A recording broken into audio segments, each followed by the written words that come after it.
selaku moderator yang akan mengatur jalannya presentasi hari ini. Baik, sebelumnya kelompok bisa menampilkan PPT-nya terlebih dahulu.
Untuk kelompok 10 kelas A bisa ditampilkan PPT-nya.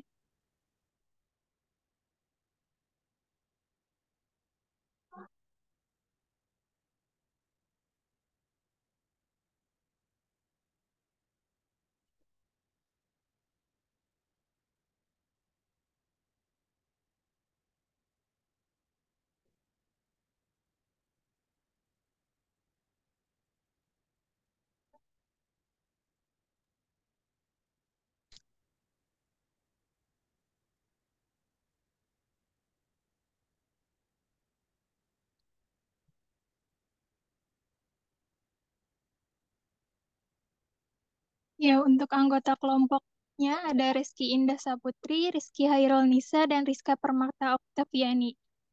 Untuk pemaparannya selama 20 menit kepada kelompok dipersilahkan.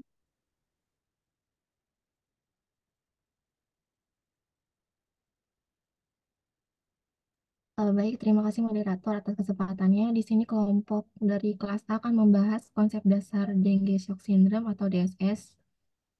Boleh di next.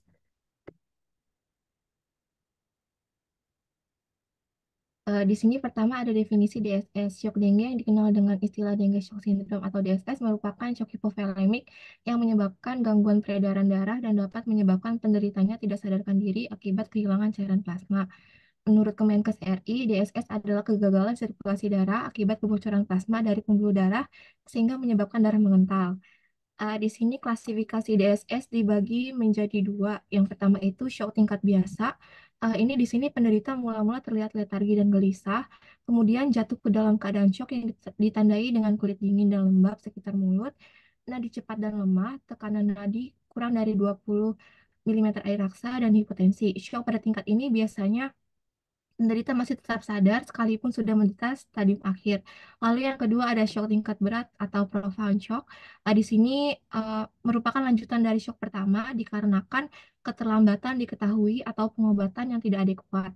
Shock berat biasanya ditemui dengan tidak terabanya denyut nadi maupun tekanan darah. Kebanyakan penderita pada shock tingkat berat ini sudah tidak sadar dan menimbulkan berbagai penyulit. Boleh next slide.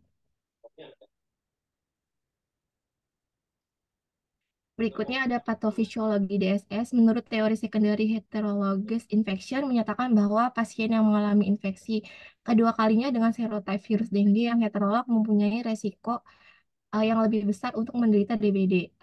Antibodi heterolog yang telah ada sebelumnya akan mengenai virus lain yang akan menginfeksi dan kemudian membentuk kompleks antigen antibodi yang kemudian berikatan dengan Fc reseptor dari membran sel leukosit terutama makrofag. Oleh karena itu, antibodi heterolog yang tidak dinetralisasikan oleh tubuh akan meningkatkan infeksi dari dan replikasi dalam sel makrofag. Sebagai tanggapan terhadap infeksi tersebut, terjadi sekresi mediator fase aktif yang kemudian menyebabkan peningkatan permeabilitas pembuluh darah sehingga mengakibatkan keadaan hipovolemik dan shock. Sebagai akibat dari infeksi sekunder oleh tipe virus dengue yang berlainan pada seorang pasien, respon antibodi anamnestik yang akan terjadi dalam waktu beberapa hari mengakibatkan proliferasi dan transformasi limfosit dengan menghasilkan titik tinggi antibodi IgG anti dengue. Boleh next slide.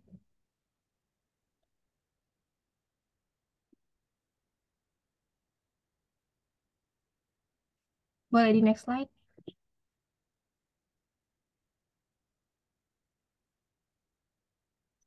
Di samping itu, replikasi virus dengue terjadi juga dalam limfosit yang bertransformasi dengan akibat terdapatnya virus dalam jumlah banyak. Hal ini mengakibatkan terbentuknya virus kompleks, virus antibodi yang selanjutnya akan mengakibatkan aktivasi sistem komplement. Pelepasan C3A dan C5A menyebabkan peningkatan permeabilitas dinding pembuluh darah dan menembusnya cairan melalui endotel pembuluh darah. Pada pasien syok berat, volume plasma dapat berkurang sampai lebih dari 30% dan berlangsung selama 24 sampai 48 jam. Syok yang tidak ditanggulangi secara adekuat akan menimbulkan anoksia jaringan, asidosis metabolik, dan juga kematian. Next slide.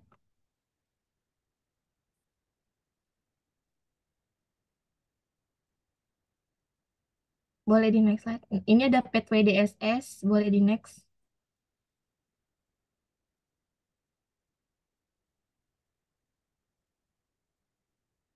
Di sini ada etiologi DSS. Yang pertama, peningkatan permeabilitas vakuler sehingga terjadi kebocoran plasma, efusi cairan serosa ke rongga pleura dan peritoneum.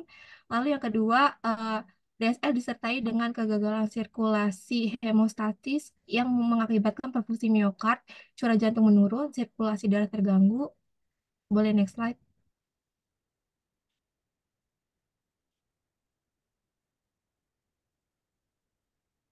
Lalu ada manifestasi klinis DSS. Yang pertama itu demam atau riwayat demam akut yang berlangsung 2 sampai 7 hari dan sering bifasik. Lalu yang kedua ada manifestasi perdarahan.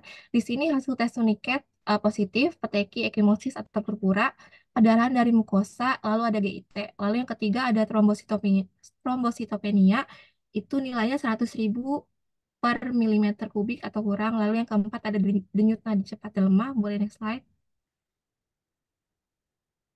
Lalu yang kelima ada terdapat kebocoran plasma karena meningkatnya permeabilitas vaskuler. Ini manifestasi klinisnya bisa dibaca ya teman-teman.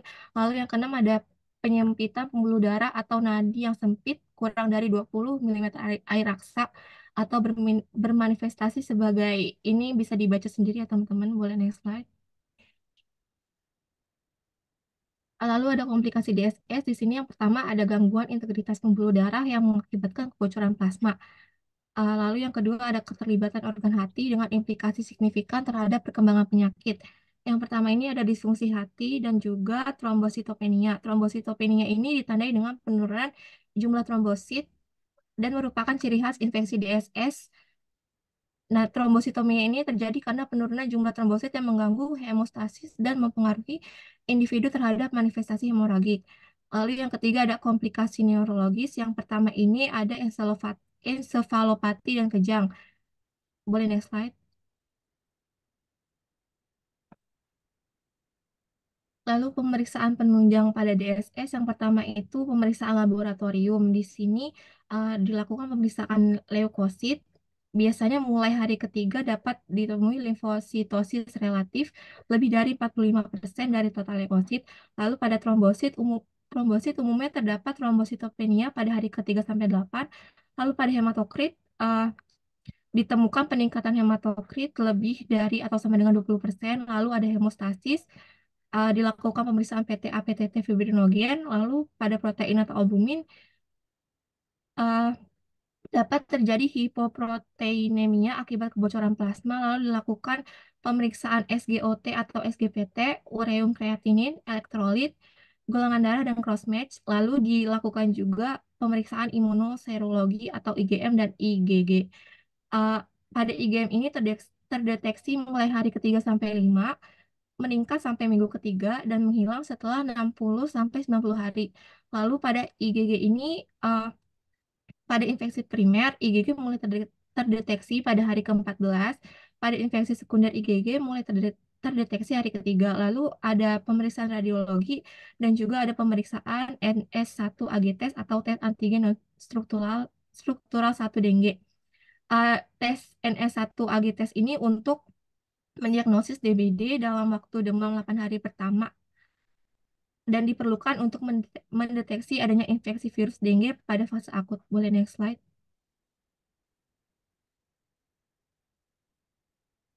Lalu ada penata laksana medis DSS. Di sini penata laksana pasien dengan shock yang terkompensasi. Yang pertama, berikan cairan isotonik kristaloid secara intravena dengan dosis 5 sampai 10 mililiter per kilogram berat badan per jam, habis dalam 1 jam.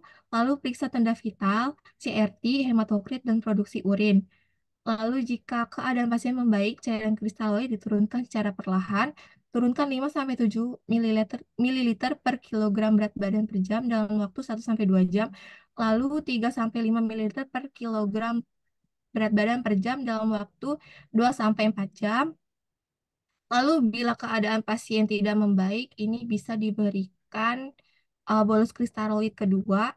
Ini dosisnya bisa dibaca teman-teman. Lalu selanjutnya bolus larutan kristaloid ataupun koloid mungkin perlu diberikan selama 24 sampai 48 jam berikutnya. Boleh next slide. Selanjutnya ada penata laksana pasien dengan shock yang tidak terkompensasi. Ini diberikan isotonik ataupun kristaloid secara intravena dengan dosis 20 mililiter per kilogram berat badan per jam selama 15 menit.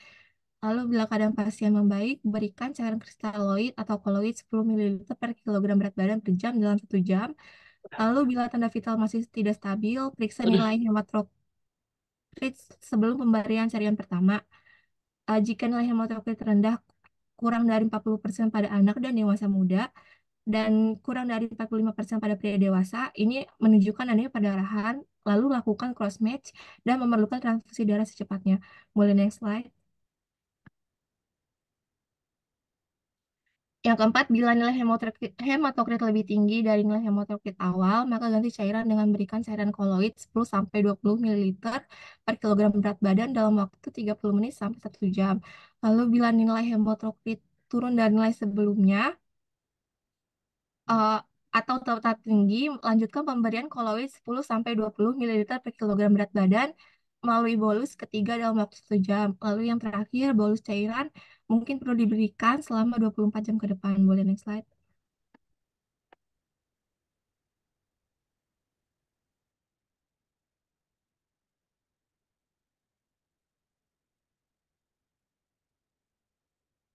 Ya baik, selanjutnya kita akan bahas prosedur khusus dari transfusi darah. Ya, sebelum kita masuk ke SOP, kita harus tahu dulu apa itu transfusi darah dan juga tujuan dari transfusi darah. Jadi, transfusi darah ini tuh proses menyumbangkan darah dari satu orang ke sistem peredaran darah lainnya, peredaran orang lainnya. Nah, transfusi darah ini tuh pemberian darah lengkap. Nah, seperti sel darah merah atau komponen darah lainnya melalui jalan intravena. Nah, tujuannya apa aja sih? Jadi ada 3 tujuan dari transfusi darah ini. Yang pertama, untuk meningkatkan volume sirkulasi darah setelah pembedahan atau operasi, terus kalau misalkan ada trauma dan juga misalkan ada perdarahan. Lalu kedua, untuk meningkatkan jumlah sel darah merah dan untuk mempertahankan kadar hemoglobin pada klien yang menderita anemia berat. Lalu yang ketiga itu untuk memberikan komponen seluler yang terpilih sebagai terapi pengganti, misalnya faktor-faktor pembukaan plasma untuk membantu kontrol Gimana? peredaran pada klien penderita hemofilia atau pembukaan Di? darah. Next slide.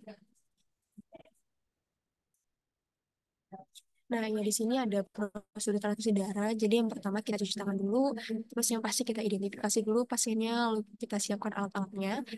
Jadi di dalam poli itu isinya yang pertama ada blood transfusion set, terus ada buket, ada cairan NaCl, ada kantong darah dan juga hand scoop bersih. Nah, yang pertama itu kita beri dulu dan kita jelaskan prosedurnya kepada pasien dan juga keluarga. Lalu kita bawa alat-alatnya ke dekat pasien, lalu sebelum tindakan kita cuci tangan dulu. Lalu selain itu sebelum tindakan kita juga lakukan dechecking. Dechecking dengan apa? Kita cek dulu nih golongan darahnya, terus resusnya, tanggal kadaluarsa, nomor seri, jumlah dan juga identitas pasien di kantong darah tersebut.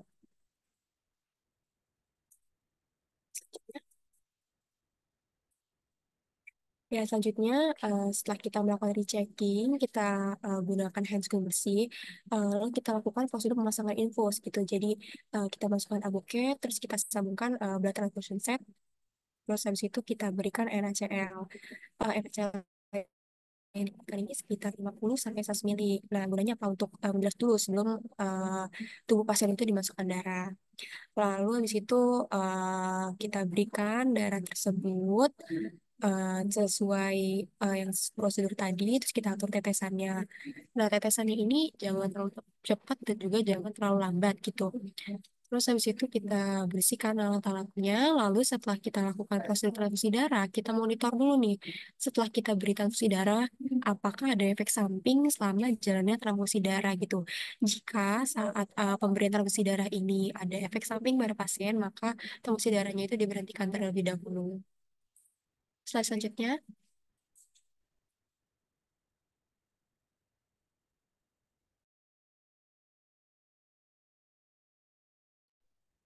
Ya, selanjutnya ini ada prosedur khusus manajemen cairan.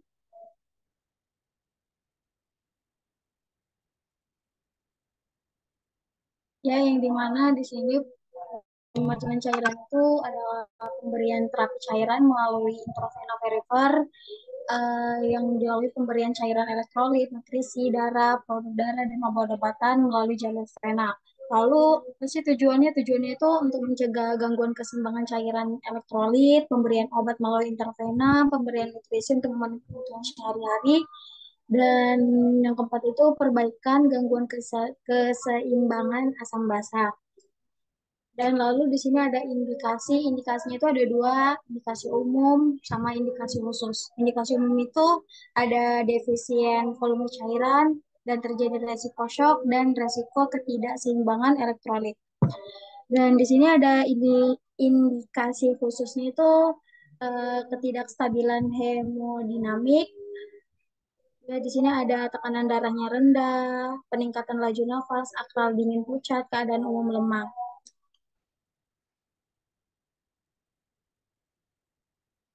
Lalu di sini ada kontraindikasi yang dimana di sini ada pemberian cairan secara agresif saat manajemen cairan pemberian cairan secara agresif tidak sesuai dengan indikasi akan menimbulkan komplikasi pada pasien tersebut seperti adanya edema paru atau hingga terjadinya mengancam nyawa seperti kematian. Lalu di sini ada persiapan alat-alat manajemen cairan itu ada handscone, infoset, sarung tangan, cairan kristaloid dan koloid, jarum infus dengan ukuran yang sesuai, bengkok, terikat, alkohol swab, dan plaster.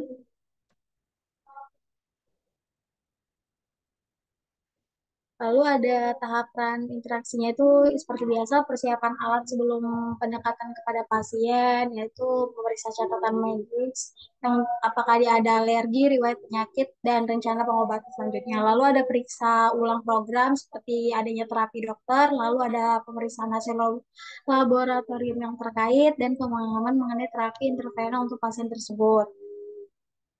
Lalu kita tuh menjelaskan bahwa pasien mungkin merasakan sensasi rasa sakit dan akan berkurang setelah kateter atau jarum masuk ke dalam pembuluh darah vena. Lalu di sini ada persiapan peralatan seperti infeksi label pada wadah dan cairan, persiapan cairan. Lalu di sini ada tahap orientasi yang seperti biasa kita lakukan tuh salam terapeutik, perkenalan diri terhadap pasien, jelaskan prosedur, tujuan, dan manfaat. Lalu di sini tahap kerja, lakukan penilaian ABC, kesadaran, dan observasi TPV pada pasien. Dan jika ada pendarahan, itu menentukan kelas pendarahan sesuai dengan gejala klinis yang ada, cuci tangan 6 langkah, memakai handscoon, melakukan resusitasi cairan. Bisa dilihat ya teman-teman.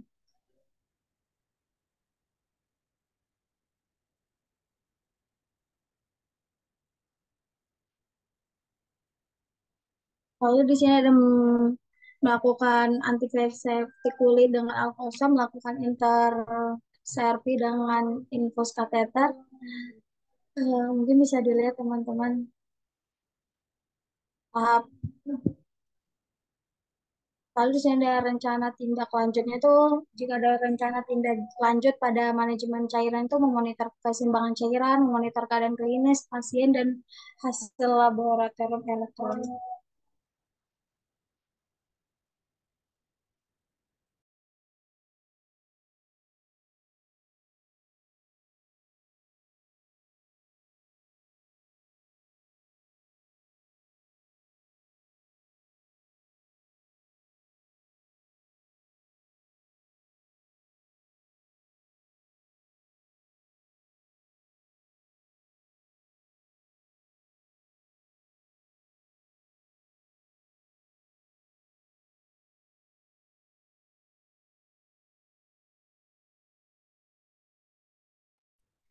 Ya, oke, sekarang kita akan membahas Fondas ASKEP.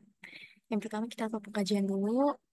Pasti kita lakukan primary survey dulu. Untuk RW-nya kita lihat jalan kepatangan jalan napasnya. Terus kalau misalkan kita lihat nih apakah ada benda asing misalkan darah, tahanan permen atau glukosa atau tulang yang menghambat jalan napas pasien. Terus yang kedua itu breathing. Pada pasien krisis hematologi kita kaji nih iramanya, terus kedalaman nafasnya, terus kita lihat ekspansi bilateral pada dada klien. Lalu yang ketiga itu sirkulari. Sirkulari itu kita kaji status sirkulasinya. Misalkan kita kaji nadinya, kita catat iramanya, ritmenya, dan juga kita kaji warna kulit dan juga kaji tekanan darah. Terus disability, disability itu kita melakukan penilaian dengan menggunakan FVPU atau GCS. Terus juga kita periksa apakah pupilnya itu isokor dan juga memberikan respon. Lalu yang eh, kelima itu exposure. Exposure itu kita mengontrol lingkungan pasien. Gitu. Selanjutnya.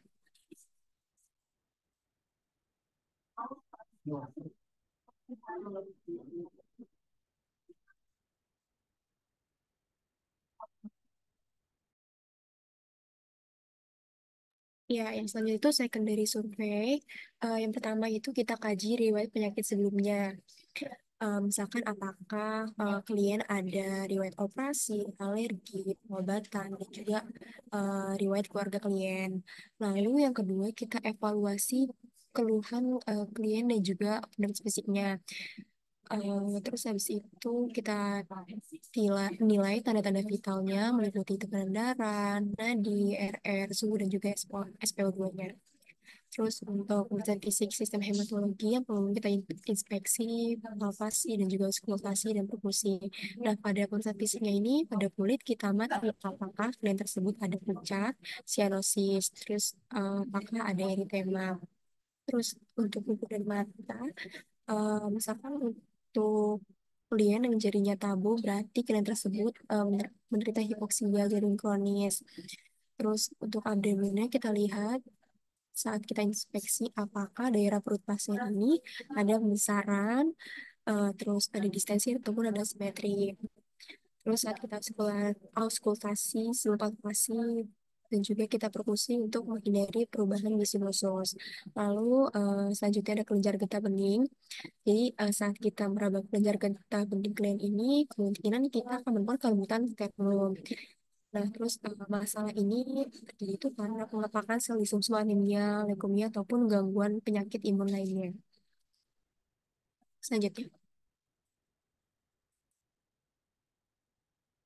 Nah, untuk diagnosa keperawatan yang akan muncul pada pasien dari gangguan hematologi ini, pertama ada proposinya dengan periode tidak efektif, yang kedua ada hipovolemi, yang ketiga ada hipertermi, yang keempat ada nyeri akut, lalu gangguan integritas kulit, resiko perdarahan, resiko shock, dan juga resiko infeksi.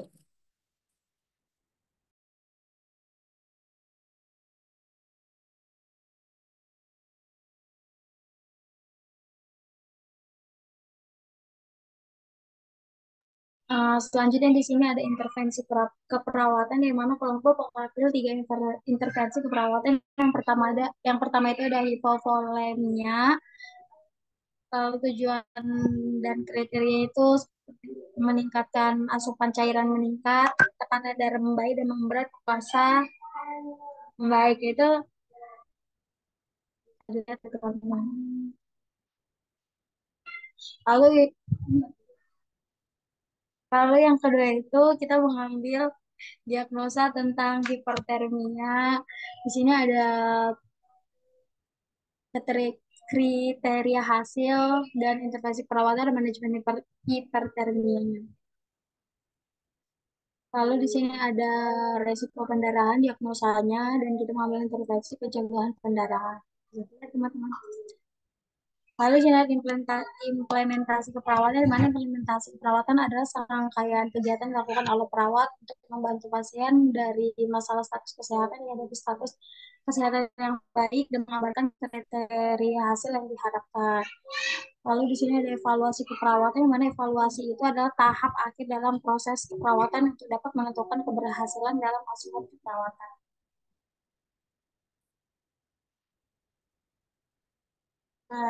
Lalu di sini ada kasus fiktif tentang DSS, teman-teman, yang dimana anak N ini yang dibawa di UGD pada tanggal 13 2024 pukul 9.15 dan dia akan dipindahkan ke ruangan picuk dengan keluhan tangan dan kaki terasa hangat, mengalami demam timbul mendadak serta mengalami kesadaran apatis dengan GCS 13 M4 F4 M5.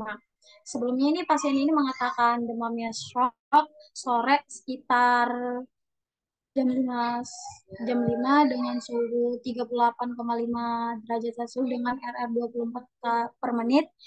Lalu keluarga pasien mengatakan pasien lemah dan lemas sejak 2 hari yang lalu. Lalu keluhan itu ada gusi berdarah mulai muncul sejak 2 hari yang lalu. Mungkin bisa dilihat teman-teman. Saat dikaji juga TTP pasien tersebut tekanan darahnya 100 per 70 mHg dan nadinya 81 kali per menit. Mungkin bisa dilihat teman-teman. Lalu di sini ada pengkajian pengkajian pasien dari anak N ini. Mungkin teman-teman bisa lihat. Itu adalah preliminary survei. Dan dari surveinya, mungkin teman-teman bisa lihat dari riwayat kesehatan, pemeriksaan fisik, sistem penginderaan, sistem pencernaan, yang dimana kekuatan ototnya itu 444. Lalu di sini ada pemeriksaan hematologi, kimia klinik, yang dimana hemoglobin di sini semua dan elektrolitnya dan program terapinya itu ada infus RL 500 cc dan paracetamol self reaction dan ontrasentral. Dan di sini juga ada balance cairan pasien dari anak N. Teman-teman mungkin bisa lihat dari PPT. Lalu berikutnya ada analisa data. Di sini DSDO-nya bisa dibaca ya teman-teman. Di sini etiologinya ada peningkatan permeabilitas kapiler, lalu masalahnya hipovolemia. Boleh next slide.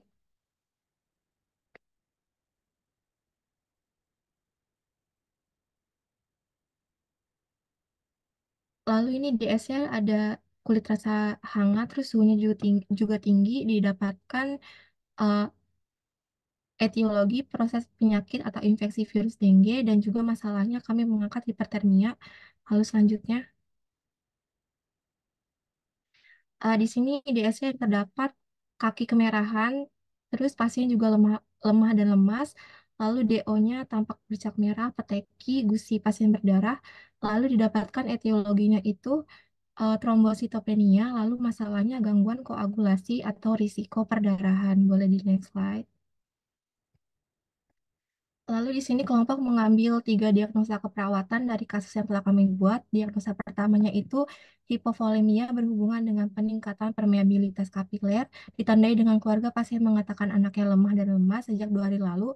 Pasien kurang mengkonsumsi air mineral, TD menurun yaitu 100 per 70 mm air paksa. Turgor kulit menurun yaitu CRT kurang lebih dari 2 detik, tampak membran mukosa kering D0023. Next slide.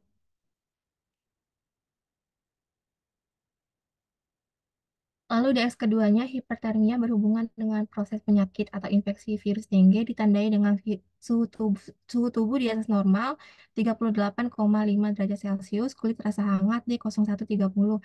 Lalu diagnosa yang ketiga, risiko perdarahan ditandai dengan keluarga pasien mengatakan anaknya lemah dan lemas, terdapat bercak merah kulit pasien, tampak peteki di tangan dan kaki pasien, trombosit di bawah nilai normal yaitu 40.000 mikroliter. Izin masuk kelompok, waktunya sudah habis ya. Bisa dilanjutkan ke kelompok berikutnya.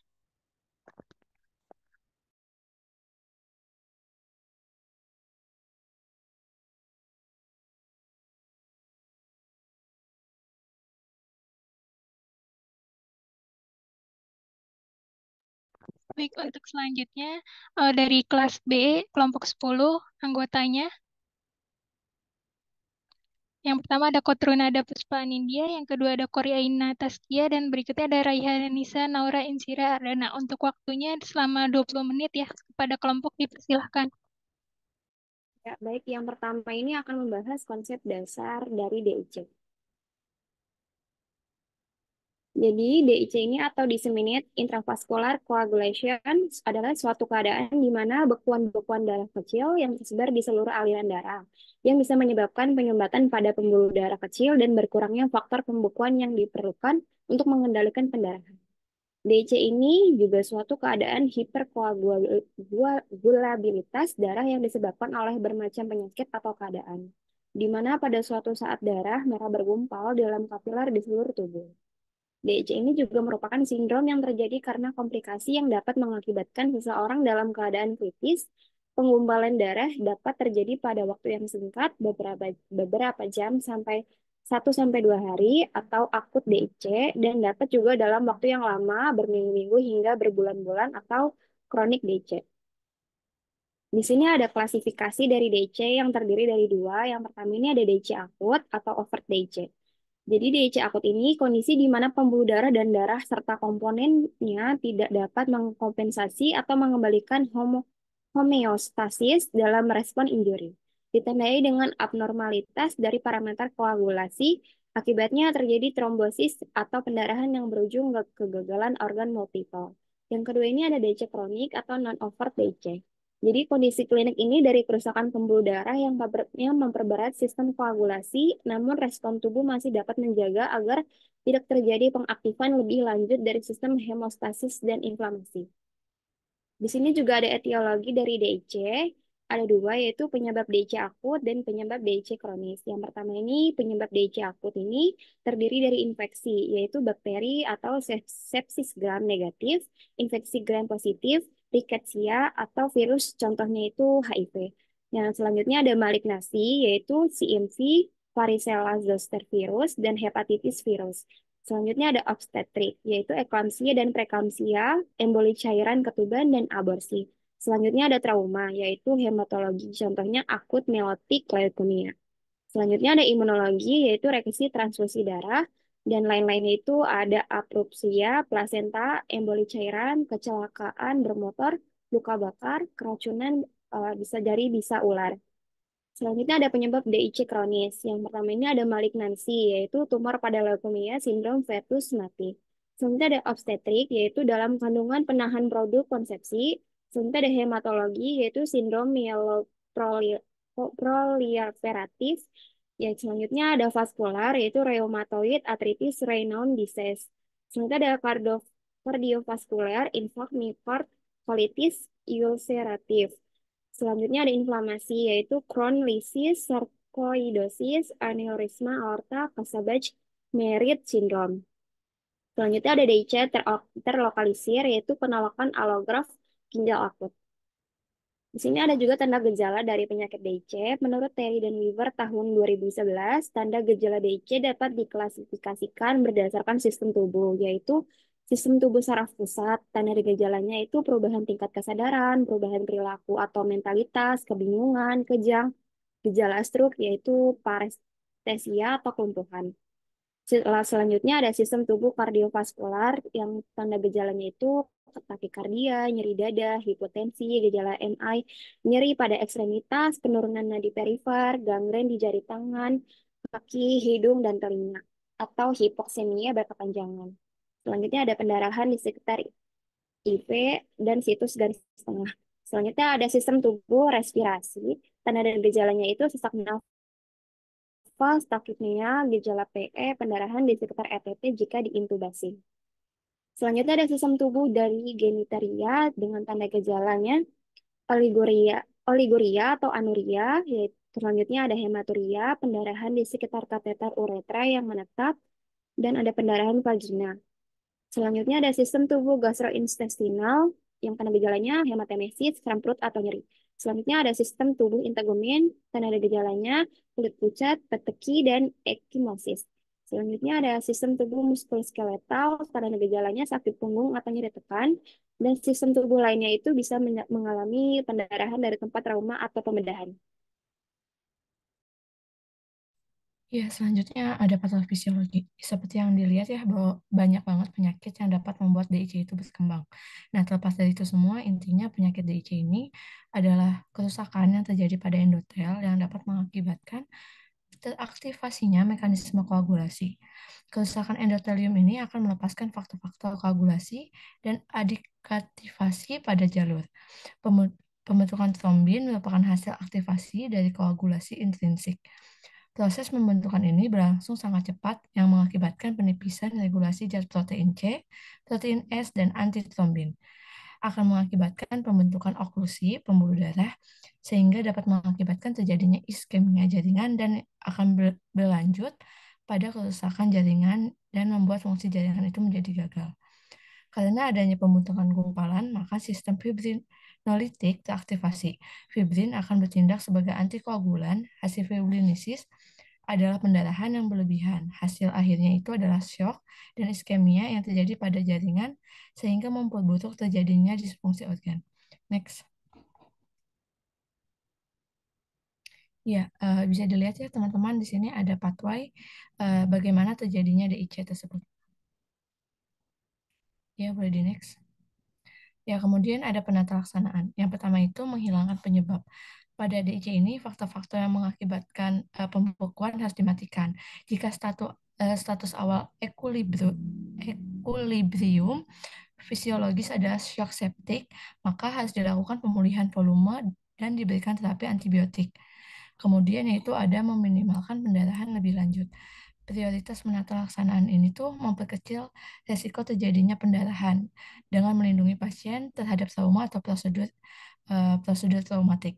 Kemudian yang ketiga ada terapi pengganti. Nah, terapi ini bisa berbentuk PRC diberikan untuk mengganti darah yang keluar. Pemberian plasma maupun trombosit harus bersifat selektif. Trombosit diberikan pada pasien DIC pada pendarahan atau prosedur invasif dengan kecenderungan pendarahan. Kemudian yang keempat ada antikoagulan, heparin dan AT3. Heparin dapat memperlambat koagulasi, menghentikan proses pembekuan, baik yang disebabkan oleh infeksi maupun penyebab lain. Heparin melakukan hal tersebut dengan menggabungkan heparin dengan antitrombin 3. Dan dengan adanya trombin, membentuk kombinasi yang dapat berubah di mana trombin menjadi tidak aktif. Next. Ya, di sini ada penata laksanaan kritis dari DIC tersebut. Yang pertama ada monitor status jantung, pernafasan, neurologis, dan CTV setiap 30 menit.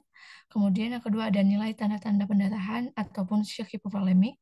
Kemudian yang ketiga ada monitor parameter hemodinamik.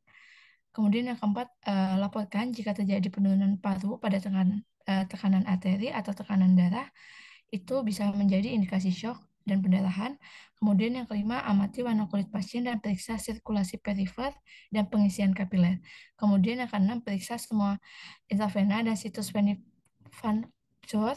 Kemudian yang ketujuh, berikan oksigen tambahan sesuai dengan pesanan dan monitor saturasi oksigen, hasil gas darah, hipoksemia, dan antisipasi kebutuhan IT dan ventilasi mekanis. Kemudian yang kedelapan, pertahankan pasien setenang dan senyaman mungkin untuk meminimalkan kebutuhan oksigen.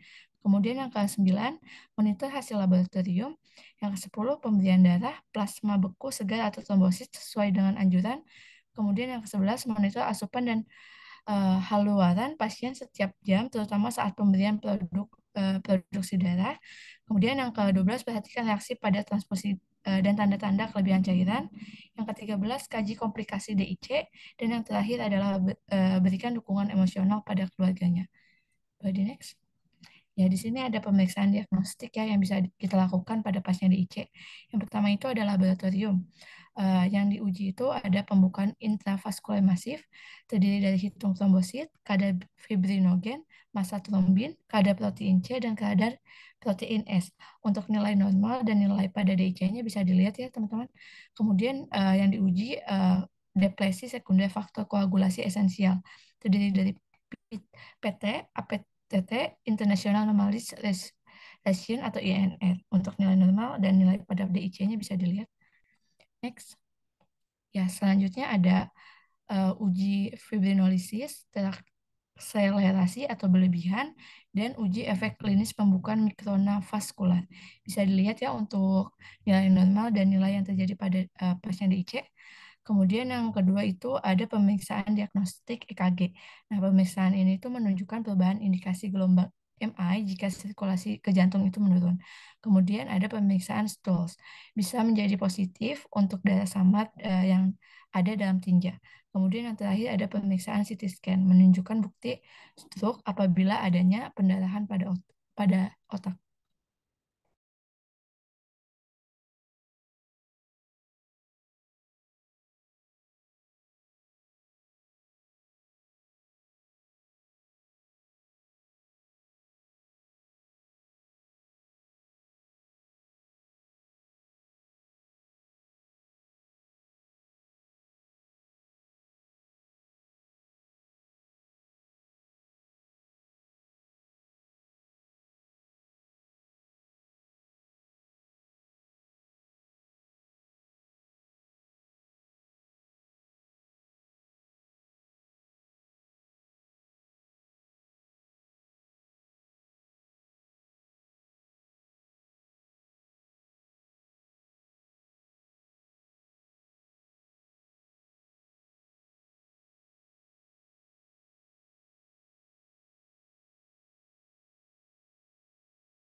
Izin ambil alih ya. Di sini ada komplikasi dan di sini yang pertama itu ada anemia hemolitik, mikroangiopati. Yang kedua ini ada shock yaitu shock hipovolemik akibat pendarahan. Yang ketiga ini ada nefrosis tubular akut. Yang keempat ini ada edema pulmonar. Yang kelima ada kegagalan sistem organ. Yang keenam ini ada koma. Di sini ada konsep dasar asuhan keperawatan DIC. Yang pertama ini ada pengkajian, yaitu terdiri dari data pasien dan keluarga. Yang B ini ada primary survey, yang terdiri dari airway, breathing, circulation, disability, exposure. Yang ketiga ini ada secondary survey. Yang pertama ini kulit dan membran mukosa, yang kedua sistem pernafasan, yang ketiga sistem saraf perifer, yang keempat sistem kardiovaskular, yang kelima sistem gastrointestinal, yang keenam sistem urinaria, yang ketujuh sistem muskuloskeletal, yang kedelapan pendarahan sampai hemoragik, yang kesembilan prosedur invasif.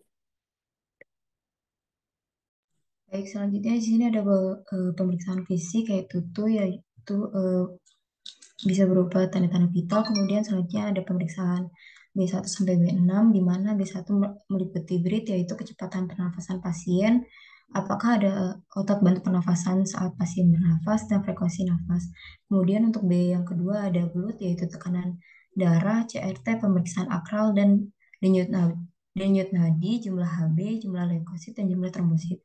Untuk B yang ketiga ada brain yaitu apakah ada sakit kepala yang dialami pasien. Yang keempat yaitu B4 yaitu bladder, cek apakah ada masalah dalam pengeluaran urin. Kemudian cek apakah ada menggunakan alat bantu dalam berkemih. Untuk yang kelima B5 itu bawel, di mana apakah ada penurunan berat badan, kemudian apakah terjadi mual dan muntah, dan apakah terjadi pembesaran limfa dan pembesaran hati. Dan yang terakhir ada B6 yaitu bone, apakah terdapat nyeri yang dialami pada tulang dan sendi. Next. Nah, pada kasus DIC, diagnosa yang bisa diambil itu ada profesi jaringan tidak efektif berhubungan dengan penurunan konsentrasi Hb, kemudian ada hipovolemia berhubungan dengan kehilangan cairan aktif. Yang ketiga ada gangguan integritas kulit berhubungan dengan kekurangan volume cairan. Yang keempat ada ansietas berhubungan dengan ancaman terhadap kematian. Yang kelima nyeri akut berhubungan dengan agen cedera fisiologi seperti iskemia. Yang keenam ada penurunan curah jantung berhubungan dengan perubahan preload. Yang ketujuh ada risiko infeksi berhubungan dengan penyakit kronis. Dan yang terakhir ada ketidakmampuan coping keluarga berhubungan dengan pola coping yang berbeda di antara klien dan orang terdekat. Next. Nah, ini untuk intervensi keperawatannya, di mana diagnosa keperawatannya profesi perifer tidak efektif, tujuan dan kriteria hasilnya itu yang pertama warna kulit pucat menurun, 2 pengisian kapiler membaik, 3 akral membaik, 4 turgor kulit membaik, 5 tekanan darah sistolik membaik, dan yang terakhir tekanan diastolik membaik. Untuk intervensi keperawatannya yaitu perawatan sirkulasi di mana observasinya yaitu periksa sirkulasi perifer, identifikasi faktor resiko gangguan sirkulasi, dan monitor panas, kemerahan, nyeri, atau bengkak pada ekstremitas. Untuk terapeutiknya, yang pertama, hindari pemasangan infus atau pengembalian darah pada area keterbatasan perfusi. Yang kedua, hindari pengukuran tekanan darah pada ekstremitas dengan keterbatasan perfusi. Yang ketiga, lakukan pencegahan infeksi. Yang keempat, hindari penekanan dan pemasangan turniket pada area yang cedera. Yang kelima, lakukan perawatan kaki dan kuku. Yang keenam, lakukan hidrasi. Next. Untuk edukatornya, anjurkan berhenti merokok, anjurkan berolahraga rutin, anjurkan mengecek air mandi, kemudian anjurkan menggunakan obat penurun tekanan darah, anjurkan minum obat pengontrol tekanan darah, kemudian anjurkan menghindari penggunaan obat penyekat beta, kemudian ada anjurkan melakukan perawatan.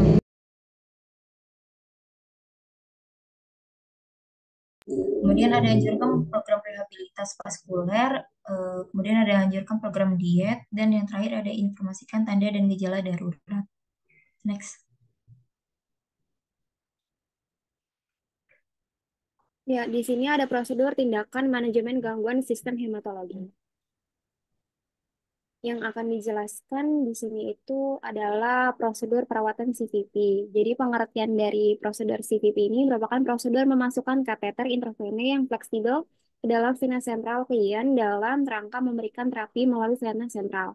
Ujung dari kateter berada pada superior vena cava. Tekanan vena sentral atau central venous pressure adalah tekanan darah di atrium kanan atau vena cava. Ini memberikan informasi tentang 3 parameter volume darah, keefektifan jantung sebagai pompa, dan tonus vaskular. Tujuannya pemasangan CVP ini, yang pertama terapi pada klien yang mengalami gangguan keseimbangan cairan, yang kedua sebagai pedoman penggantian cairan pada kasus hipovolemi, yang ketiga mengkaji efek pemberian obat diuretik pada kasus overload cairan. Yang keempat sebagai pilihan yang baik pada kasus penggantian cairan dalam volume yang banyak. Tujuan perawatan klien dengan CVP, yang pertama ini perawatan akan menangani atau mengurangi komplikasi dari emboli darah. Perawatan yang dibutuhkan yaitu set manometer, cairan NaCl 0,9% sebanyak 500 ml. Yang ketiga water pass atau penggaris, yang keempat sarung tangan non steril. Persiapannya yang pertama periksa kembali lembar instruksi dokter serta nomor MR pasien dengan gelang nama pasien. Yang kedua, mempersiapkan dan merapikan selang-selang infus serta selang manometer yang akan dibaca. Yang ketiga, jelaskan kepada pasien tindakan yang akan dilakukan. Yang keempat, catat dan perhatikan tanda vital pasien sebelum dan sesudah pengukuran.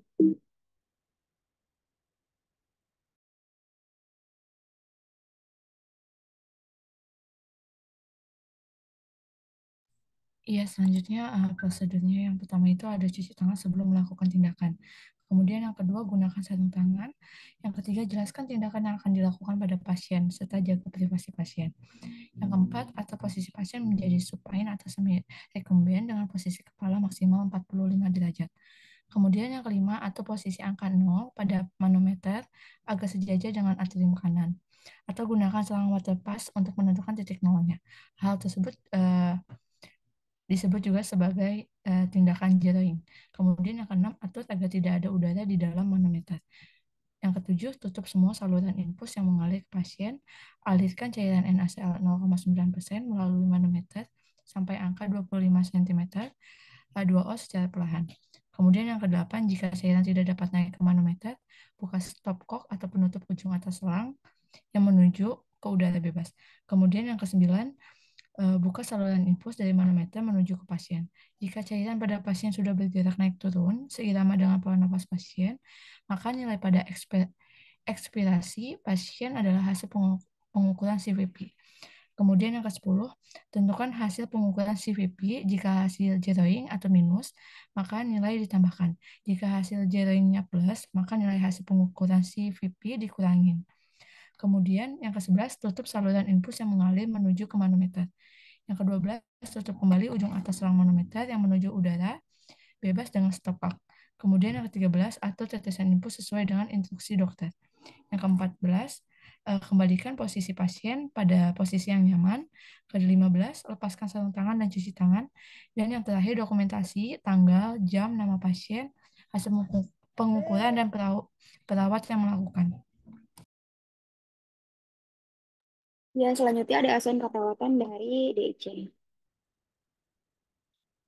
Ya, kasus fiktifnya ini bisa dibaca ya teman-teman. Seorang pria berinisial Tuan A berusia 54 tahun datang ke IGD dan mengalami kondisi kritis yang didiagnosa medis sepsis dan disseminated intravaskular atau DIC.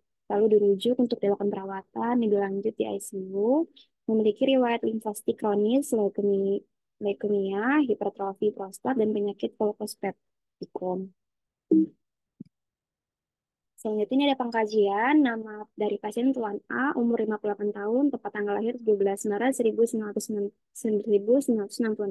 jenis kelamin laki-laki, pekerjaan pensiunan, alamat Jalan Berda 2, nomor 12, tanggal pengkajian 17 Agustus 2024, diagnosa medisnya DIC dan sepsis. Selanjutnya ada identitas keluarga, nama Nyonya B, umur 30 tahun, jenis kelamin perempuan, alamat Jalan Garuda 2, nomor 12, hubungan dengan pasien anak. Ya, keluhan utamanya bisa dibaca ya teman-teman. Pasien mengalami sesak nafas dari 3 hari lalu sebelum masuk rumah sakit, terus makin parah, urin sedikit, berwarna merah, lalu mengalami muntah, lemas, dan merasakan nyeri.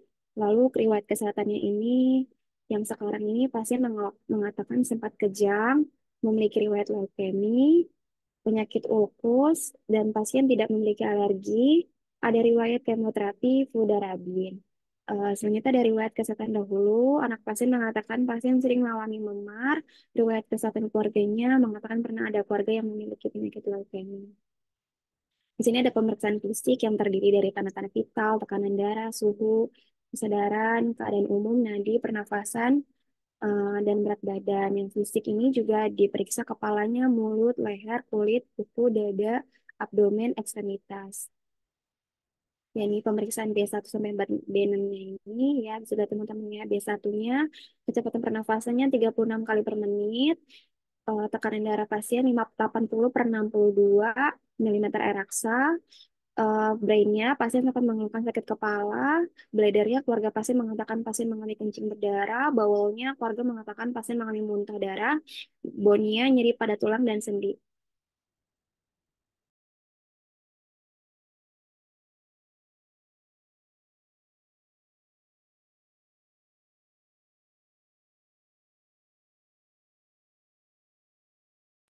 Iya, selanjutnya ada pemeriksaan diagnostik.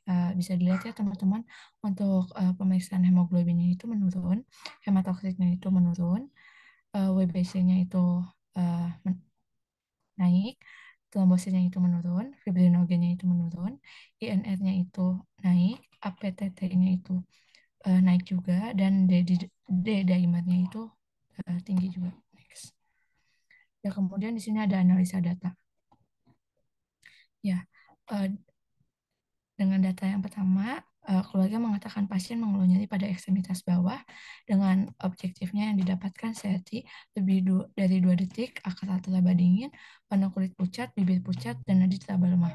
Dengan etiologi trombolus dalam darah sehingga menurun sehingga terjadi obstruksi dan terjadi penurunan aliran darah yang menyebabkan pucat dan sianosis.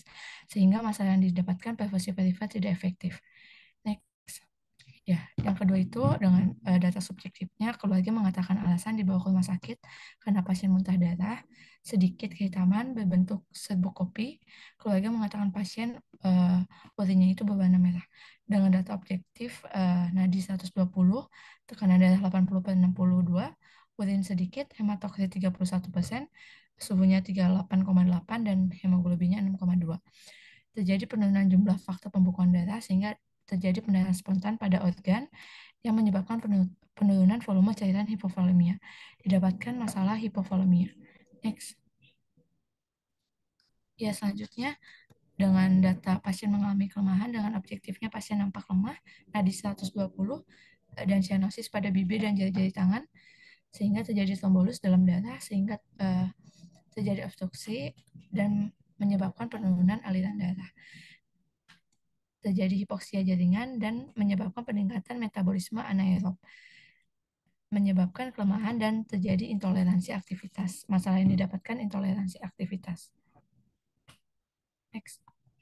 Ya, sehingga yang kita dapatkan diagnosa keperawatannya itu Yang pertama, perfusi verified tidak efektif berhubungan dengan penurunan aliran akibat pembekuan dalam mikrosirkulasi ditandai dengan akral teraba dingin, kulit pucat, dan CRT lebih dari 2 detik.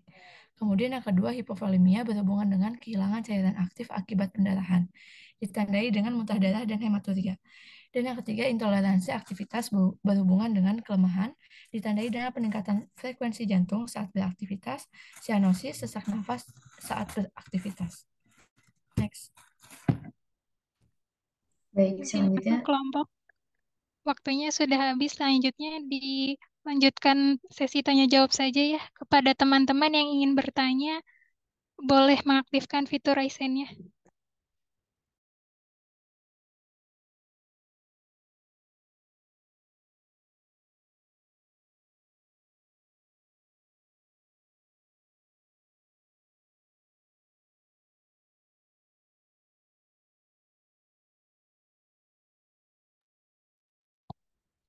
Ya, kepada Nur Eliza dipersilahkan. Ya, terima kasih moderator. Saya izin bertanya kepada kelompok 10A. Ini bagaimana? Pertanyaannya, bagaimana strategi yang harus dilakukan oleh perawat saat memonitor dan merawat pasien dengan dengue shock syndrome? Ya, mungkin seperti kasih Ya, selanjutnya bisa dilanjutkan oleh Nisrina. Dipersilahkan. Terima kasih moderator. Perkenalkan saya Nizlina. Izin bertanya kepada kelompok 10 kelas B. Pada penata laksanaan medis penyakit dengue shock syndrome itu di kelompok hanya ada pemberian cairan aja. Nah, apakah untuk penata laksanaan pasien dengue shock syndrome ini hanya dilakukan resusitasi cairan aja atau ada penata laksanaan lain untuk menunjang.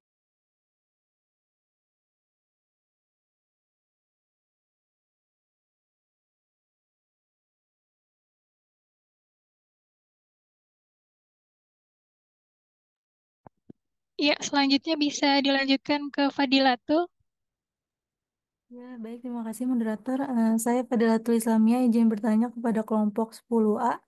Untuk pertanyaannya itu, pada saat proses transfusi darah, apakah ada efek samping yang mungkin muncul pada klien sampai bisa mengancam nyawanya jika transfusi tetap dilanjutkan? Terima kasih.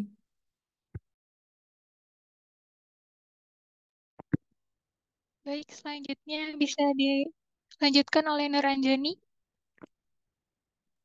Iya, terima kasih moderator. Saya dari kelompok 9, izin bertanya kepada kelompok 10B ya. Tadi kan sudah dijelasin mengenai penyakit DIC ya. Nah, saya ingin bertanya, ada nggak sih tes kesehatan yang paling meyakinkan bahwa jika seseorang ini mengalami penyakit DIC? Terima kasih. Ya, baik. Apakah ada yang ingin bertanya kembali?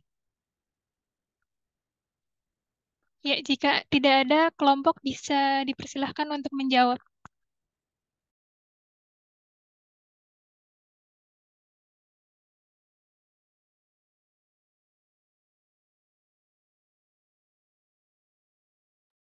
Ya, kepada Rizky Hairul Nisa dipersilahkan.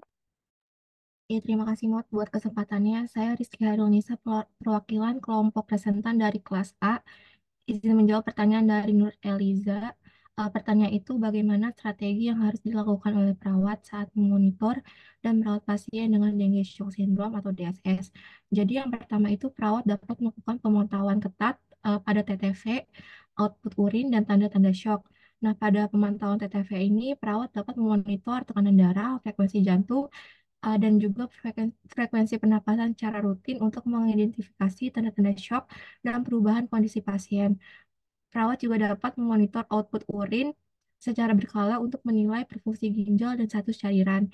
Selain itu, perawat dapat mengamati tanda-tanda shock seperti kulit dingin, pucat, atau perubahan kesadaran. Lalu yang kedua, perawat dapat memanajemen cairan di sini dengan memberikan cairan intravena sesuai dengan protokol medis. Biasanya itu pada DSS kita memberikan cairan kristaloid dan kadang-kadang juga bisa dikasih koloid ya teman-teman. Terus laju infusnya itu diatur berdasarkan respon pasien. Pantau keseimbangan cairan dengan hati-hati untuk mencegah overload cairan. Lalu yang ketiga, periksa dan kelola kadar elektrolit seperti natrium ataupun kalium untuk mencegah ketidakseimbangan yang dapat memperburuk kondisi. Lalu yang keempat, perawat dapat mengobservasi komplikasi. Di sini perawat dapat mewaspadai tanda-tanda perdarahan seperti peteki, hematoma, atau perdarahan dari mulut, hidung, ataupun saluran pencernaan. Lalu monitor juga fungsi organ seperti hati dan ginjal karena DSS dapat mempengaruhi organ-organ ini. Lalu yang kelima, memberikan edukasi kepada pasien dan keluarga tentang gejala yang perlu diwaspadai dan pentingnya mengikuti pengobatan. Lalu jika cara tersebut sudah dilakukan uh, dan tidak memberikan hasil yang maksimal, kita juga bisa melakukan kerjasama dengan dokter dan tim kesehatan lain untuk memastikan rencana perawatan yang komprehensif dan adaptif terhadap perubahan kondisi pasien. Sekiranya seperti itu jawaban dari kelompok. Terima kasih.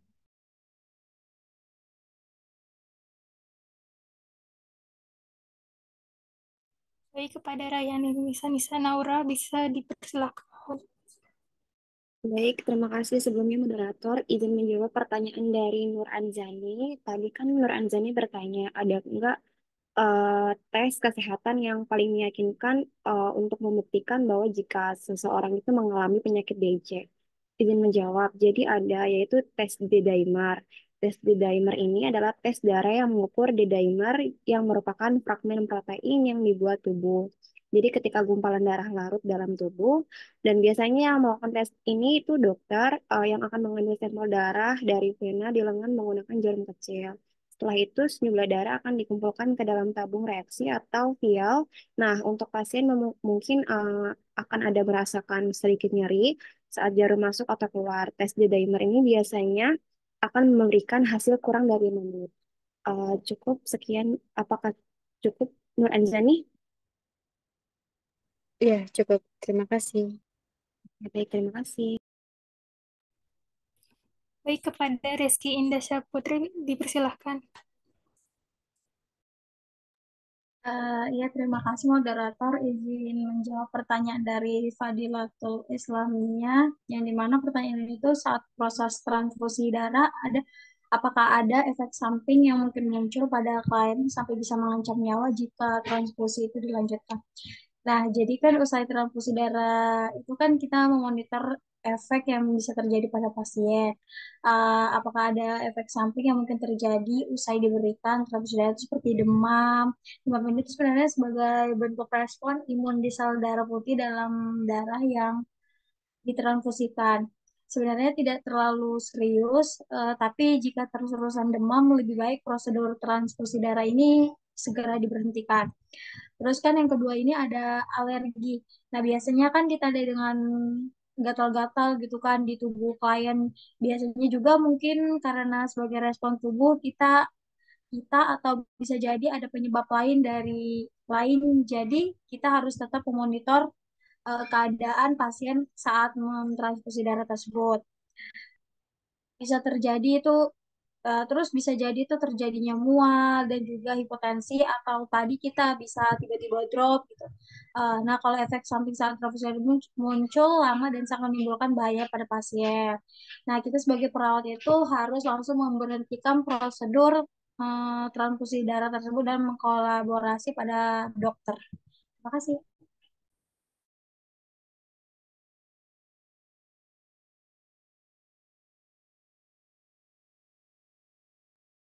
Ya, kepada Rizka Permata bisa dipersilahkan. Terima kasih. Nisrina tadi.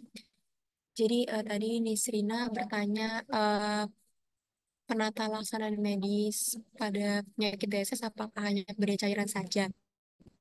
Jadi sebenarnya untuk pasien gawat DSS ini ada tiga penata laksanaan yang utama. Yang pertama kita berikan tunjangan ventilasi, lalu kita berikan oksigen dan juga resusitasi cairan. Nah, sebelumnya kan kita akan lakukan primary survey dulu ya. Kita lihat dulu pernapasan pasien, terus misalkan pasien terkena hipoksemi gitu. Nah, maka dari itu kita langsung berikan resusitasi jantung paru, terus kita juga berikan oksigen. Nah, tapi semisal saat kita kaji pernapasan dan saturasinya itu bagus, tapi pasien itu terlihat lesu, terus lemas, terus kita lihat gusinya itu berdarah, terus misalkan peteki banyak di sekujur tubuhnya. Nah, saat itu juga kita berikan resusitasi cairan karena pasien tersebut sudah menandakan adanya hipovolemi gitu.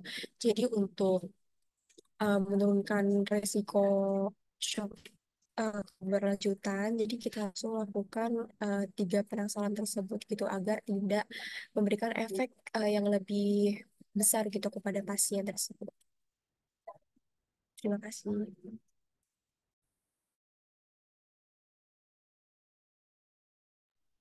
Baik, karena semua pertanyaan sudah terjawab, menandai berakhir presentasi hari ini. Kurang lebihnya mohon maaf. Sekian, terima kasih. Selanjutnya saya serahkan kepada Pak Aceh.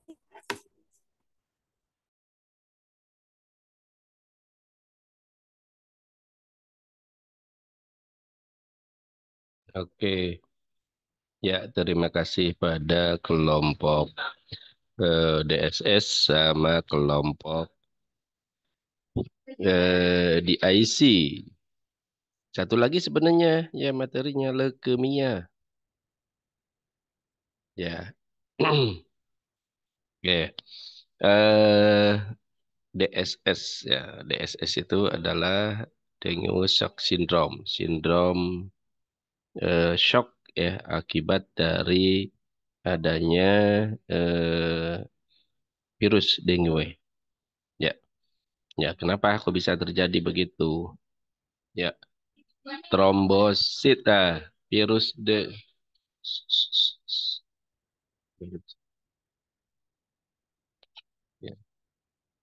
Oke.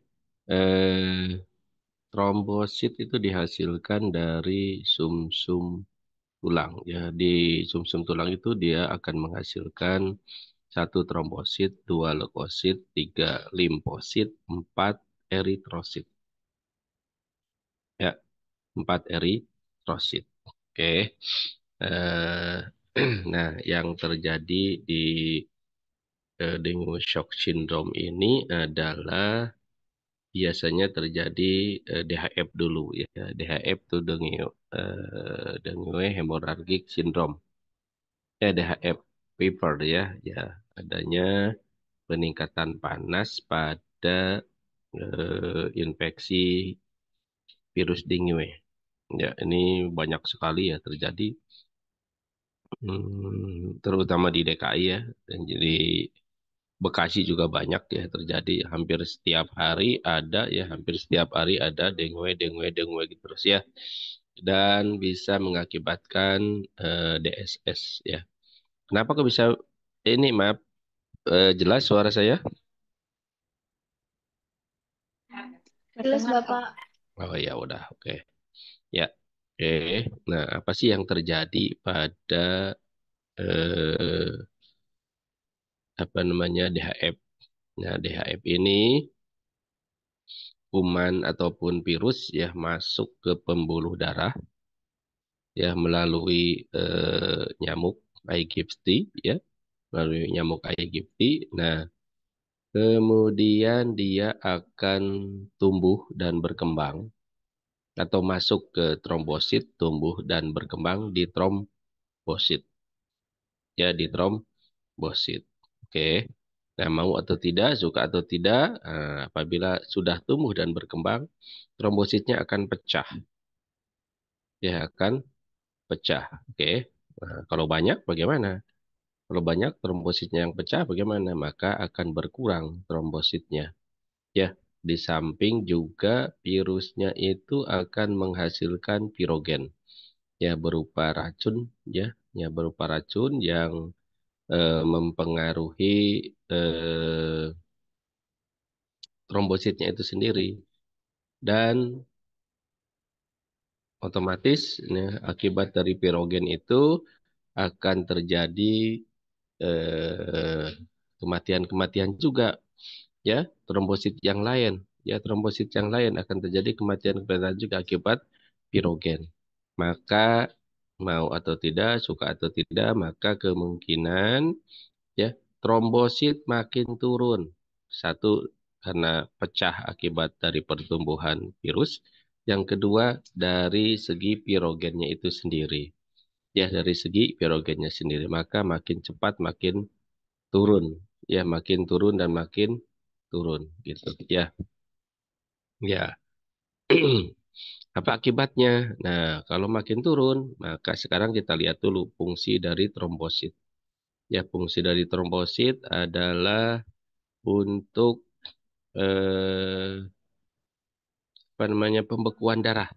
Ya, satu untuk pembekuan darah, yang kedua adalah untuk integritas pembuluh darah itu sendiri. Ya, integritas maksudnya di situ integritas itu adalah eh, apa namanya ya untuk jangan sampai pada bocor darahnya. Ya, darahnya ke dalam interstisial kulit maupun ke eh, intrasel ya. Oke, jadi akibat dari penurunan trombosit maka akan menyebabkan terjadinya pengeluaran cairan ataupun darah ke seluruh tubuh. Ya, iya. Sehingga nah akibatnya apa? Ya, cairannya keluar. Nah, di dalam pembuluh darah akan terjadi penurunan volume. Ya, di samping tadi disebutkan bahwa ada ada salah satunya adalah akan meningkatkan permeabilitas pembuluh darah. Ya, di samping itu juga memang ada zat yang atau apa namanya histamin ya, histaminnya meningkat ya. Nah, bisa menyebabkan pembuluh darahnya membesar.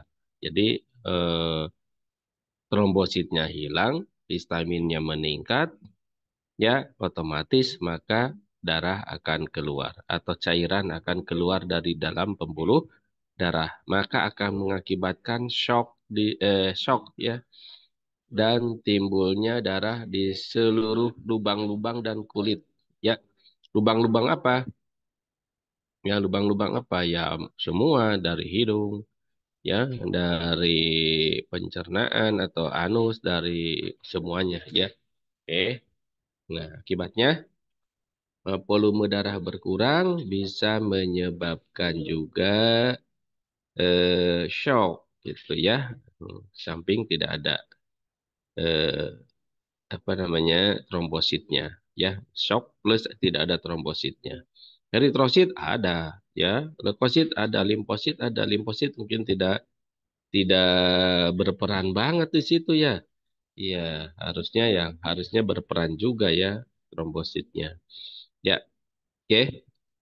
Ngapa tindakannya? Ya, tindakannya adalah salah satunya adalah monitoring. Ya, monitoring apa? Kesadaran. Ya, tanda-tanda vital plus pemeriksaan fisik seluruh sistem. Ya, iya, pemeriksaan fisik seluruh sistem. Kenapa? Nah, itu dia tadi darahnya akan keluar-keluar. Ya, kita identifikasi seluruh sistem.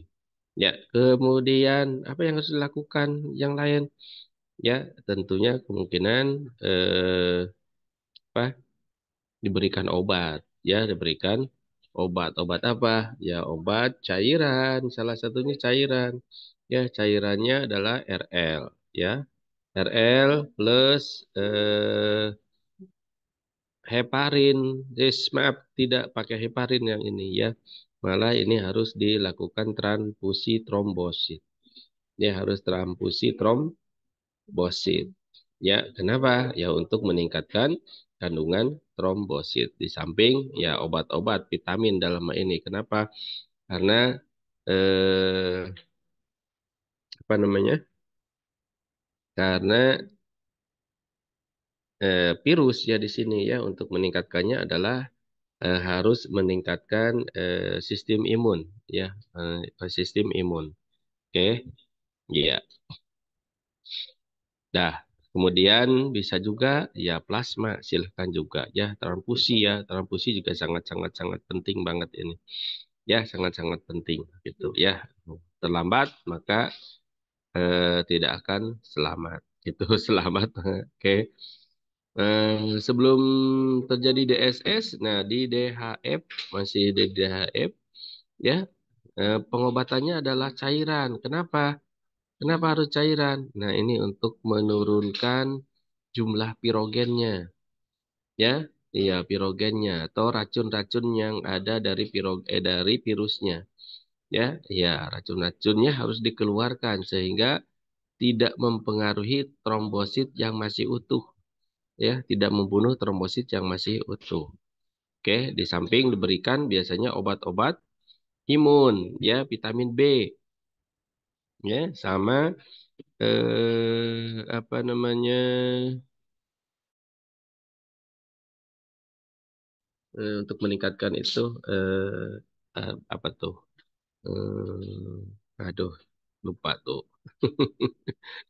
Oke, obat ya, obat untuk meningkatkan misalkan apa? Nanti tolong cari ya. Ya, oke.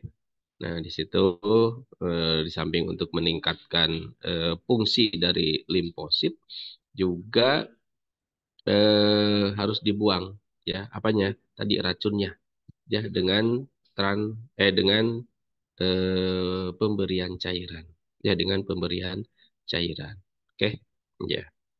Makanya harus Anda kalau ada pasien yang DHF ya, cairannya jangan sampai telat ya.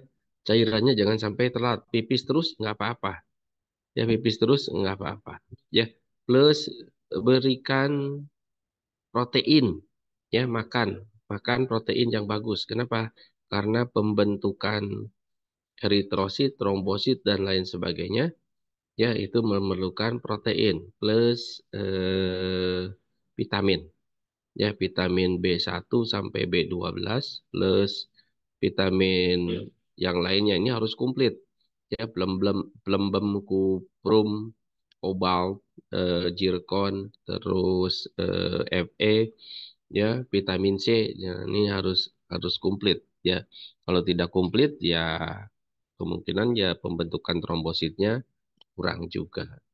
Itu ya. Ya, jadi Anda harus paham dulu untuk pembentukan trombosit itu apa aja yang diperlukan gitu ya. Oke. Nah, yang kedua ini adalah tadi di IC ya. Ya, kalau DHF tadi penurunan trombosit akibat eh, pada pecah ya.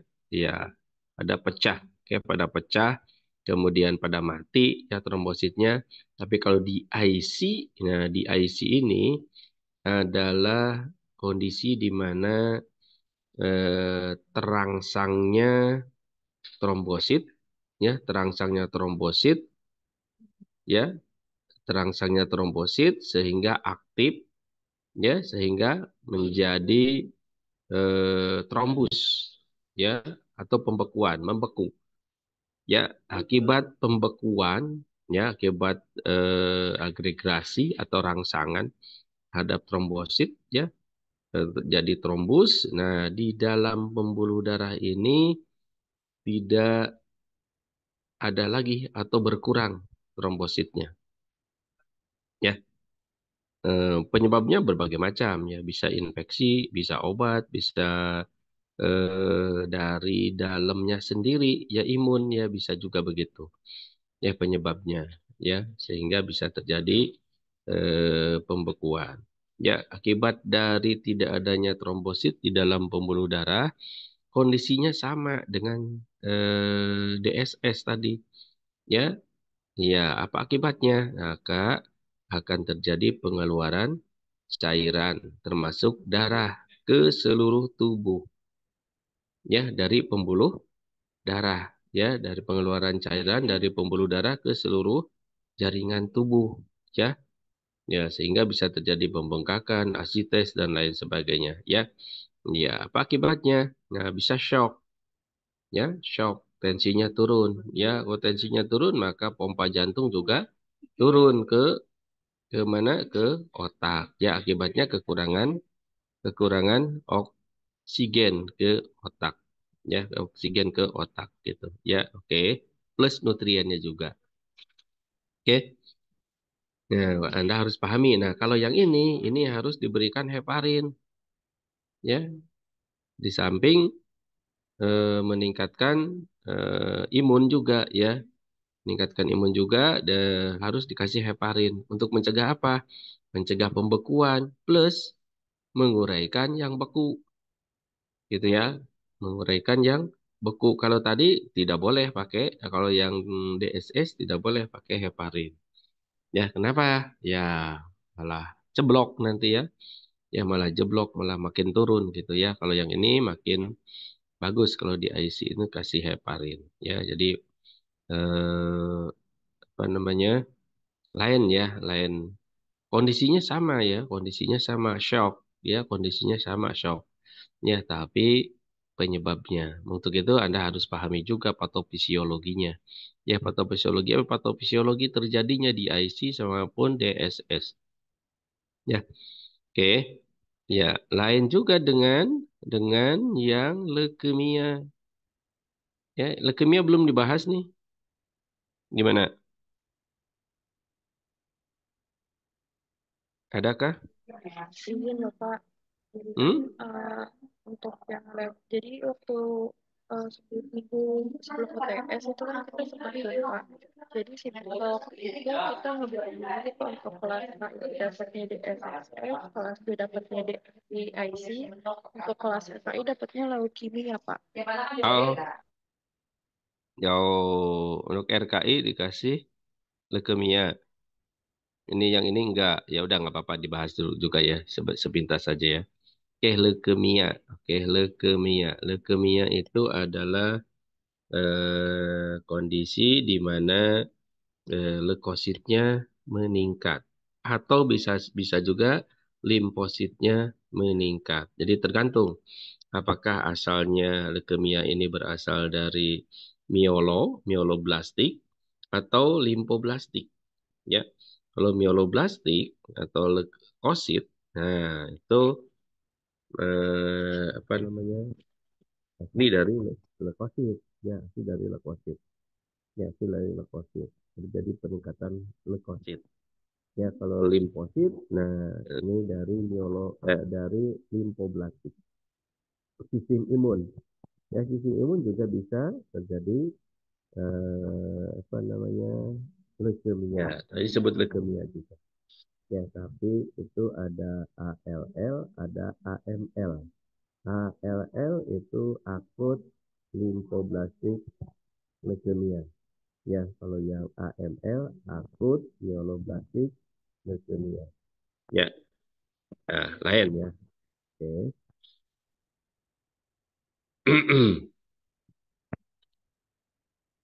Oke, penyebabnya sama. Penyebabnya itu berbagai macam. Ya, ya, yang bisa menekan sumsum tulang, ya, yang bisa menekan sumsum tulang. Ya, kenapa? Karena limfosit, leukosit itu diproduksi di sumsum tulang. Ya, di sumsum tulang. Oke, masuk ke peredaran darah. Nah, apa namanya? Terjadi maturasi. Ya, maturasi nanti bisa di hati maupun di lien. Ya, di pankreas. Ya, nah terakhir di pankreas dimaturasikannya. Ya, nah oke. Nah, akibat dari berbagai macam, misalkan dari asap rokok, ya, misalkan dari jenis makanan yang kita konsumsi, ya, akibat radiasi, ya, akibat dari berbagai macam, ya, sehingga akan terjadi menekan sumsum tulang. Thank you. Ya, menekan sumsum tulang, gitu ya. Iya, oke. Akibat menekan sumsum tulang. Nah, tapi ada yang produksinya meningkat, yaitu salah satunya adalah bisa leukosit atau limfosit. Ya, secara terus-menerus, yang lebih cepat. Nah, akibat lebih cepatnya ini tidak terkontrol, ya, tidak terkontrol. Nah, berakibat ke yang lain, ya, berakibat ke yang lain. Leukositnya tinggi, limfositnya tinggi, nah, trombosit, eritrosit, ya akan terjadi penurunan produksi, ya sehingga salah satu tandanya kemungkinan ada anemia, ada gangguan pembekuan darah, ya salah satunya, ya akibat dari leukemia ini. Oke, ya apa yang harus dilakukan? Ya, apa yang harus dilakukan? Ya tentunya harus dimatikan dulu yang apa namanya yang eh, sumber dari leukemianya itu, ya harus dimatikan dengan apa? Ya tentunya dengan obat, ya, ya dengan obat. Obat apa? Ya obat leukemia, ya obat leukemia, ya misalkan vincristine gitu ya. Ya dihemolisis, ya dihemolisis. Oke. Ya, atau bisa juga kemungkinan harus di radioterapi. Ya, ya atau bisa juga kemungkinan harus diganti apanya? Sumsum tulangnya. Ya, harus diganti sumsum tulangnya gitu ya. Ya, bisa juga begitu.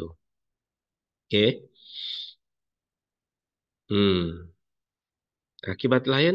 Nah, akibat lain ya tentunya eh, terutama adalah ke sel eritrosit sama trombosit. Ya, ujung-ujungnya bisa juga di IC.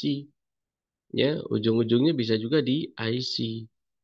Ya, oke, ujungnya bisa di IC. Akibat di IC ya kemungkinan bisa meninggal juga. Gitu ya, kan di IC. Oke. Ya. Kemudian ada lagi yang disebut dengan malaria. Malaria tahu? Ya, malaria. Nah, ini Anda hati-hati juga malaria ini. Ya, ya, malaria, malaria. Ya, biasanya di bagian timur. Ya, yang malaria ini. Ya, bagian barat sih alhamdulillah malarianya sudah sangat berkurang. Ya, mungkin sudah tidak ada. Ya, ya bagian Jawa, Jawa ini, Jawa, Sumatera sudah berkurang. Tapi kalau udah masih Irian itu masih ada. Ya, masih banyak malarianya. Ya, ya. Nah, malaria ini akan hidup di eritrosit. Ya, akan hidup di eritrosit. Oke. Ya, eritrositnya sama juga habis nantinya. Kalau malarianya banyak juga, ya, virusnya banyak juga. Gitu ya, habis juga pecah-pecah pecah-pecah pecah gitu ya. Nah, akan mengakibatkan kehilangan eritrosit. Fungsi eritrosit untuk apa? Ya, salah satunya adalah untuk mengikat. Mengikat apa? Mengikat oksigen. Ya, yang dibutuhkan oleh tubuh kita ya untuk sel, untuk metabolisme sel. Ya, oke. Ya, untuk itu ya kalau Anda terbang ke bagian timur, jangan lupa ya bawa obat anti malaria. Ya, sebelum ke sana, ya, atau 2 jam, 3 jam, atau sehari sebelumnya, ya, Anda minum dulu anti malaria. Ya, iya. Oke, untuk apa? Untuk pencegahan. Kenapa? Karena banyak banget di sana itu. Ya, hanya banyak banget. Kita tidak tahu ya mana yang untuk membedakannya tidak tahu mana yang apa malaria ataupun nyamuk biasa gitu ya. Ya, oke. Nah, itu dia. Nah, ini contoh ini adalah staf kita dulu ya. Staf kita ada yang meninggal karena malaria. Ya, iya. Oke. Kemudian ada juga eh, apa sih namanya ya? Yang di rumah sakit itu apa tuh yang suka anak kecil itu, yang darahnya itu. Eh, apa sih itu? Lupa tuh. Ya lupa deh. Ya udah dah. Kalau gitu Anda cari lagi ya. Masih banyak sih ya akibat dari komponen darah ini ya yang menyerang eritrosit ada lagi ya iya oke kemudian ada trombosit juga limfosit juga jadi semua komponen darah ini bisa diserang ya bisa diserang oleh virus. Ya, tapi virusnya virus apa dulu gitu ya, virusnya apa dulu. Ya, ya lain-lain gitu ya. Iya. Oke, saya kira itu aja. Bagus pertanyaannya juga tadi ya. Ya, oke sudah terjawab insya Allah ya. Ya, oke. Oke, saya kira cukup ya. Pertemuan kita cukup ya insya Allah. Ya, ada yang tanyakan dulu nggak? Silakan. Nggak ada. Oke, saya kira cukupkan sekian. Ya, terima kasih atas semua upayanya. Ya, iya. Tolong di email ya materinya di email atau pakai C Drive boleh juga ya. Ya, di email. Bentar, emailnya Aceh Sudrajat 1963 at Gmail.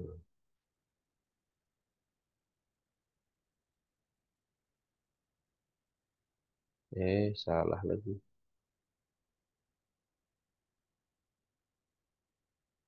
Oh, nggak bisa.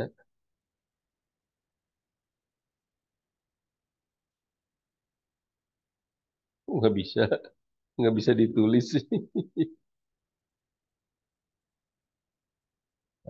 Kalau ke gmail.com. Yeah.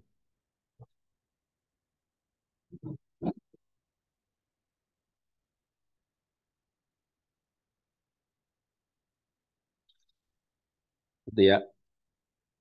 Aceh titik Sudrajat Pak, izin 1963. masuk, Pak.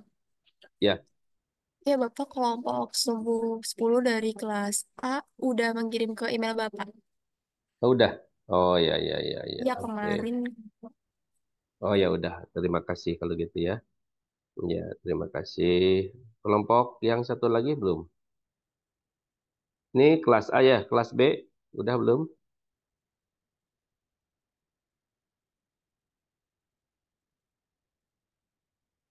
Ya udah. Nanti saya cek ya. Oke, terima kasih semuanya. Pak Assalamualaikum izin, warahmatullahi. Bapak Ya. izin mau ambil screenshot ya Pak? Oh iya iya iya iya iya. Ya udah di itu dulu tuh. Untuk Di apa? teman kelas 4 Ntar bisa. dulu.